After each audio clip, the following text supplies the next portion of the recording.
ಕೊಲ್ಹಾಪುರ ಭೀಕರ ಅಪಘಾತ ವೇಗವಾಗಿ ಬಂದು ಹಲವು ಬೈಕ್ಗಳಿಗೆ ಕಾರು ಡಿಕ್ಕಿ ಗಾಳಿಯಲ್ಲಿ ಹಾರಿದ ಸವಾರರು ವಿಡಿಯೋ ವೈರಲ್ ಕೊಲ್ಹಾಪುರ ಮಹಾರಾಷ್ಟ್ರದಲ್ಲಿ ಭೀಕರ ರಸ್ತೆ ಅಪಘಾತ ಸಂಭವಿಸಿದ್ದು ಕಾರೊಂದು ವೇಗವಾಗಿ ಬಂದು ಹಲವು ಬೈಕ್ಗಳಿಗೆ ಡಿಕ್ಕಿಯಾದ ಪರಿಣಾಮ ಬೈಕ್ ಸವಾರರು ಗಾಳಿಯಲ್ಲಿ ಹಾರಿ ಬಿದ್ದಿದ್ದು 3 ಮಂದಿ ಸಾವನ್ನಪ್ಪಿರುವ ಘಟನೆ ನಡೆದಿದೆ. ಮಹಾರಾಷ್ಟ್ರದ ಕೊಲ್ಹಾಪುರದಲ್ಲಿ ಭಾನುವಾರ ಮಧ್ಯಾಹ್ನ ಈ ಘಟನೆ ನಡೆದಿದ್ದು ಸಿಸಿಟಿವಿ ಕ್ಯಾಮೆರಾದಲ್ಲಿ ವಿಡಿಯೋ ದಾಖಲಾಗಿದೆ.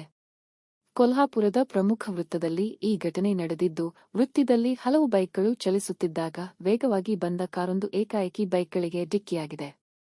ಕಾರು ಗುದ್ದಿದ ರಭಸಕ್ಕೆ ಕ್ಷಣ ಮಾತ್ರದಲ್ಲಿ ಬೈಕ್ಗಳಲ್ಲಿದ್ದ ಸವಾರರು ಮತ್ತು ಹಿಂಬದಿ ಸವಾರರು ಗಾಳಿಯಲ್ಲಿ ಹಾರಿ ಕೆಳಗೆ ಬಿದ್ದಿದ್ದಾರೆ.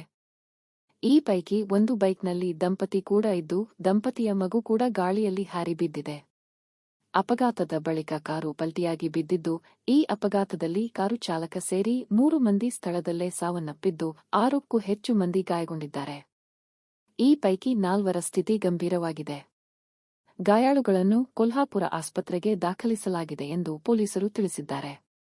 ಅತಿ ವೇಗವೇ ಅಪಘಾತಕ್ಕೆ ಕಾರಣ? ಇನ್ನು ಮೇಲ್ನೋಟಕ್ಕೆ ಕಾರು ಚಾಲಕನ ಅತಿಯಾದ ವೇಗದ ಚಾಲನೆಯೇ ಈ ಭೀಕರ ಅಪಘಾತಕ್ಕೆ ಕಾರಣ ಎಂದು ಹೇಳಲಾಗಿದೆ. ಪ್ರಸ್ತುತ ಪ್ರಕರಣ ದಾಖಲಿಸಿಕೊಂಡಿರುವ ಕೊಲ್ಹಾಪುರ ಪೊಲೀಸರು ತನಿಖೆ ನಡೆಸಿದ್ದಾರೆ.